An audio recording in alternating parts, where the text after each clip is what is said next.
후보와 윤석열 후보의 신경전이 점점점 더 치열해지고 있다. 이재명 후보가 어떤 언론은 그런 표현을 썼어요. 공격수 본능을 되살렸다. 윤석열 후보도 한 걸음도 물러서지 않았다. 이렇게 이야기를 했는데요. 두 후보의 신경전이 대단히 치열한 장면들을 주영진의 뉴스브리핑에서 영상으로 정리해봤습니다.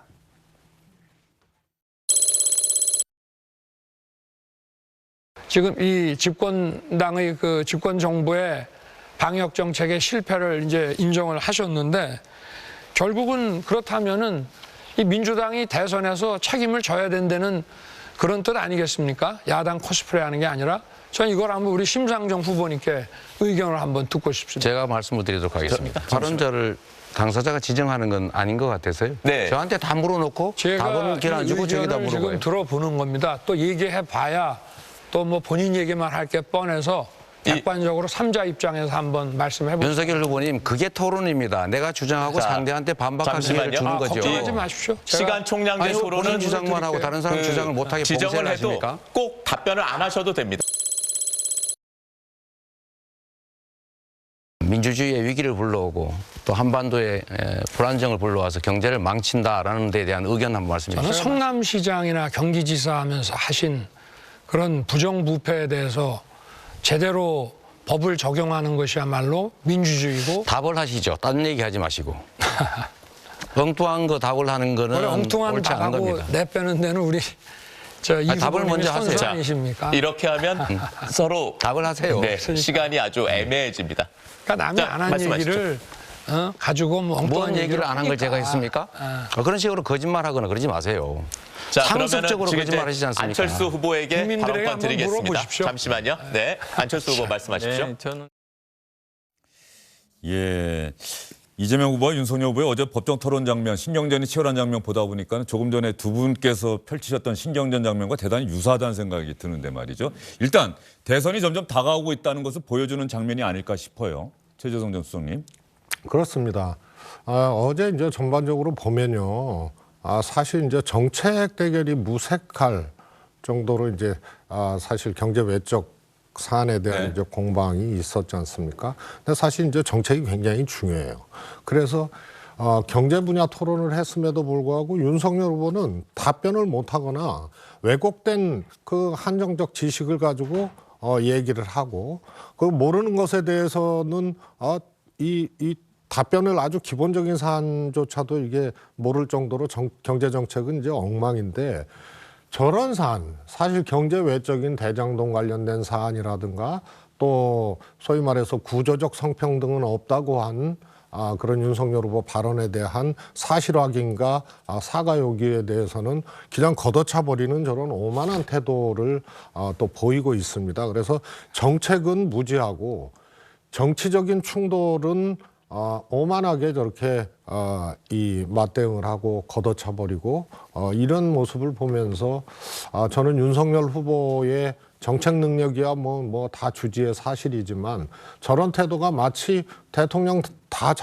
된 것처럼 그다음에 저 토론은 사실은 후보자들끼리의 토론 자체가 국민적인 어떤 요구나 궁금한 것에 대해서 사실 대신 물어주는 후보자 간의 토론일 수도 있거든요.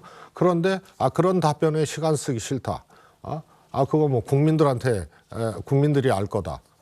이러면서 그냥 답변을 아예 걷어차버리는 저런 행태는 조금 상대당 후보지만은 제 입장에서는 매우 실망스러운 어떻게 보면 조금 두렵기도 한 그런 모습이었습니다. 예, 엉뚱한 대답하지 마세요라고 했더니 엉뚱한 대답하고 내빼는 것은 뭐 이런 식으로 두 후보가 상당히 치열한 신경전을 그리고 그런 펼쳤단 답변에 말이죠. 시간 쓸 생각 없다. 예. 그게 이제 여성의 구조적 성평등은 없다. 이 말에 대한 답변 요구에 그런데 시간 쓸 생각 없다고 그렇게 그냥 걷어차버리는 거예요. 예. 김재원 최고위원의 평가는 어떻습니까? 근데 이제 어제 이재명 후보께서 질문하는 내용이 그러니까 이제 상대의 실수를 유도하기 위해서 뭐 지난번에는 그 말도 안 되는 그 알리백이라는 말로 그래서 사실 알아보니까 알리백이 아니고 리백이었어요. 예. 본인도 모르면서 왜 몰라요? 아리백에 대해서는 그렇게 그 전에서 또 발언한 적이 있어요. 이재명 후보는. 좀 저희 기자들도 한번 확인 취재를 했는데요. 또 알리백이라는 표현을 근데 많이 어쨌든 쓰네요. 예. 어쨌든 그런 식으로 왜곡을 아니 하니까는 좀 제발 좀 그만하시죠. 아까 제 심정이 제발 좀 어땠겠어요? 그만하시죠. 알겠습니다. 아니, 아까 심정이 알겠습니다. 아니고. 자, 우리 두 분은 잠시만요. 김재원 최고위원님, 제가 말씀하실 기회를 드릴 텐데 이제 앞으로 오늘 방송이 끝날 때까지 두 분의 말씀 서로가 말씀하실 때는 개입하지 마시고 말씀 듣고 나서 하실 말씀 그럽시다. 꼭 있다고 한다면 제가 기회를 드릴게요. 그렇게 하는 걸로 하시죠. 저희는 신사적으로. 예, 말씀하시죠. 그래서 이제 질문하는 내용이 무슨 장학 퀴즈 하듯이 그렇게 상대의 실수를 유도해서 그걸 가지고 공격하기 위해서 하는 모습이 너무나 뻔히 보여요. 그리고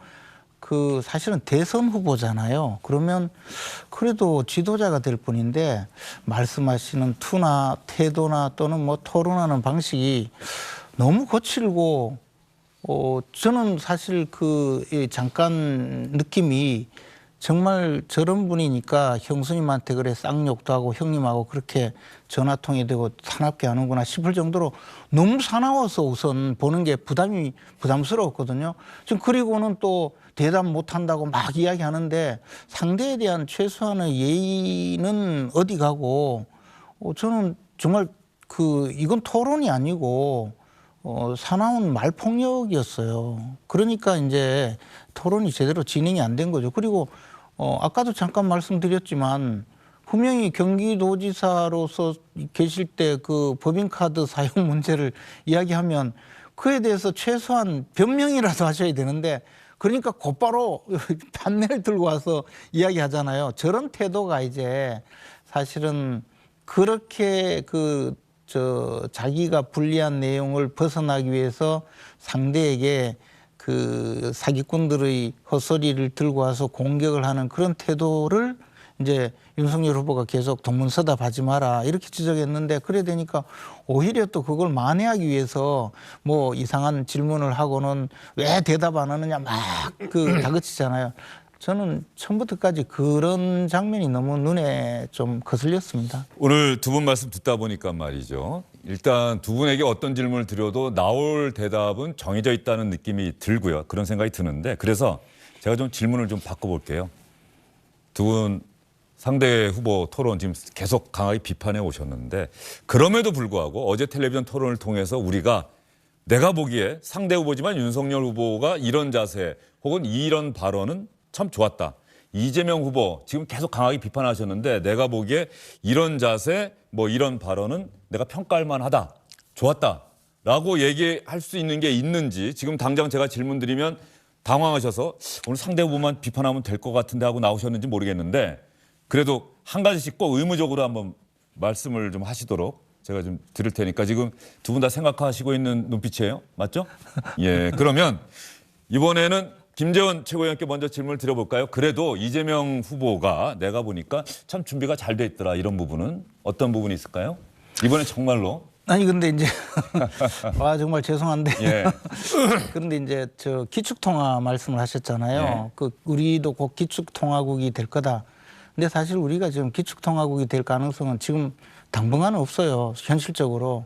근데 그걸 아마 IMF SDR 특별 인출권 문제를 좀 아마 이재명 후보께서 그까지 챙긴 게 아니고 보조하는 분들이 좀 잘못 알려드린 것 같아요. 그래서 이제 그걸 가지고 이야기했다고 정경련 보도 자료까지 이야기하시던데 어쨌든 그 준비성 그렇게 준비까지 하시는 거는 상당히 좀 노력하신다 생각이 들었어요. 그러나 기축통화 내용도 잘 모르시고 여기는 이제 그만하시죠. 아니, 제가 칭찬만은 하자고 얘기했으니까 예. 그렇더라도 비판하는 제발 바는 좀 이따가 나중에 다시 한번 기회를 드릴게요. 예, 최재성 전 수석님.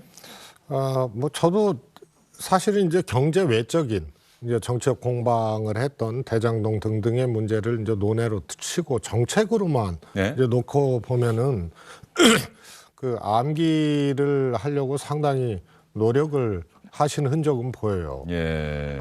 그래서 경제 개념이라든가 이런 것들이 조금 이제 개념 소화는 조금 되고 있지 않냐. 예를 들어서 이제 안철수 후보의 질문 중에 지금 유럽이나 작년에 이제 돈을 많이 풀었던 그런 나라들은 지금 긴축을 하고 있고 실주를 하고 있거든요. 그런데 우리가 자꾸 확장 재정을 하게 되면 금리가 지금 안 그래도 한은에서 올리고 있는데 더 올라가게 되고 그러면 이게 신용 평가라든가 어떤 국채 금리라든가 이런 데에 이제 이 악영향을 주게 되는 요 딜레마 두 마리 토끼라고 표현을 했거든요. 그랬더니 그 뜻을 이해를 하고 확정 재정과 긴축 금융이라는 표현으로 이제 또 이렇게 그거 맞는 개념이거든요. 그렇게 표현한 거는 좋았다. 알겠습니다. 그러나 자, 역시 잠시만요. 답은 그런 못했다. 데는 이제 저 생략하도록 하겠습니다. 두 분 말씀을 들어보니까 어쨌든 간에 이재명 후보 약간 비판적인 뼈가 있는 발언이긴 합니다만 준비성이 좋았다. 또 어쨌든 암기 잘 해왔다. 이렇게 얘기를 하셨는데 두 분의 말씀을 듣다 보니까 이게 칭찬인 듯 칭찬 아닌 칭찬 같은 아니, 이제 개념이에는 이런 생각이 뭐, 드는데 말이죠. 안녕하십니까, 주영진입니다. 더 많은 뉴스와 라이브 이벤트를 보고 싶으시다면 화면 오른쪽을 눌러서 구독해 주시기 바랍니다. 저희 SBS 앱을 다운로드 받으시면 뉴스 속보 알림도 받아보실 수 있습니다. 텔레비전으로도 SBS 뉴스, 유튜브로도 SBS 뉴스 잊지 마시기 바랍니다.